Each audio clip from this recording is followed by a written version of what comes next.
Hello, welcome back. This is lesson 3, Pinyin, initial b and final a. In this class, I will introduce the pronunciation of initial b and final a. The first one is b. When you want to pronounce these sounds, you first close your mouth. Your lips are closed too, to stop the airflow, and then open the lips, let the air flow out, and the sound is relatively shorter. Bo, bo. So the sound is very similar like when you pronounce the English word Bob, the last one, b. But here you speak out a little bit longer than b. You say bo. Alright, let's go to the next one, final, 韵母 a. When you pronounce this one, your lips are open. Put your tongue a little bit level in the mouth, and then let the voice pass through your throat. A. You will feel that this pronunciation is very similar when you go to see the doctor, and the doctor won't check your throat. Usually they tell you, say a. It's exactly the same pronunciation. So as I mentioned in the last lesson that initial, final, and plus the third part, the tongue, combined together make a pinyin for a character. So here I will give you the combination of bo and a with the tongues. So the first one, without tongue, we pronounce as ba. It's very light, means you talk very light. Second one, ba, first tongue. And then the second tongue, ba. Third tongue, ba. Fourth tongue, ba. So you're going to feel the difference of the different tongues, although the initial and final are the same. Let's repeat it. Ba, ba, ba, ba. Alright. In Chinese, each of these pinyin might relate to more than one character. So it means although you pronounce the same, it may link to different character and of course different meaning.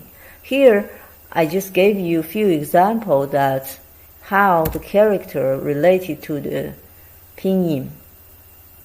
So the first one is ba, the light one. Looks like this. Second one, ba, is like this.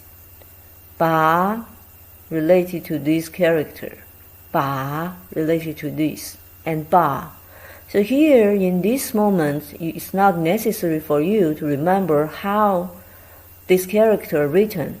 You just need to have an idea how they look like. So in this way, in the future, you could read when you see the pinyin and character. Next, I will explain you the meaning of each of these characters. The first one, ba, is very light. It doesn't have a tongue. It's usually used at the end or middle of a sentence to emphasize or to finish the word. For example, let's say we go. You say go is 走, and you want to say let's go.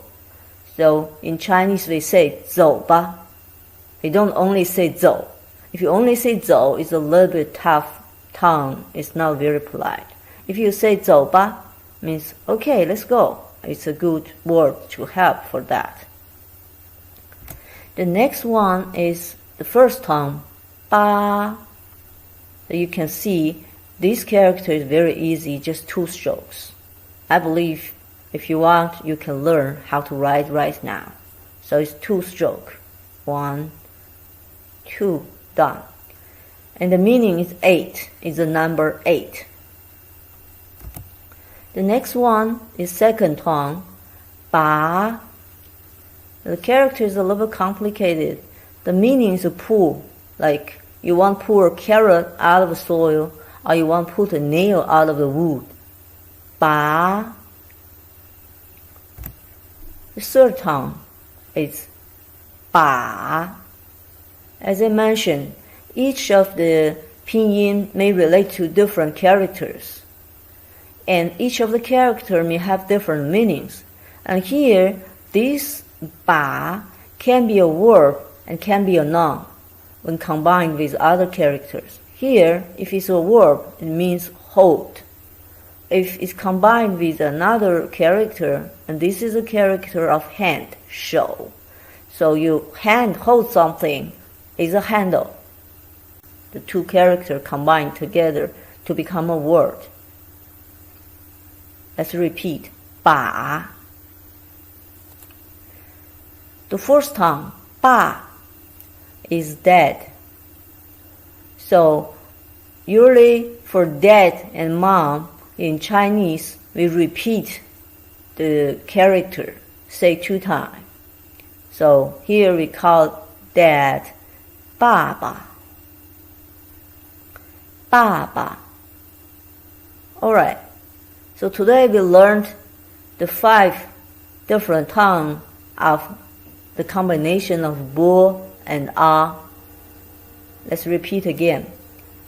Ba, ba, ba, ba, ba. Okay, this is all for today. Thank you. If you like this video, please give me a thumb up, share, save, subscribe. I'll give any comment down below. Thank you.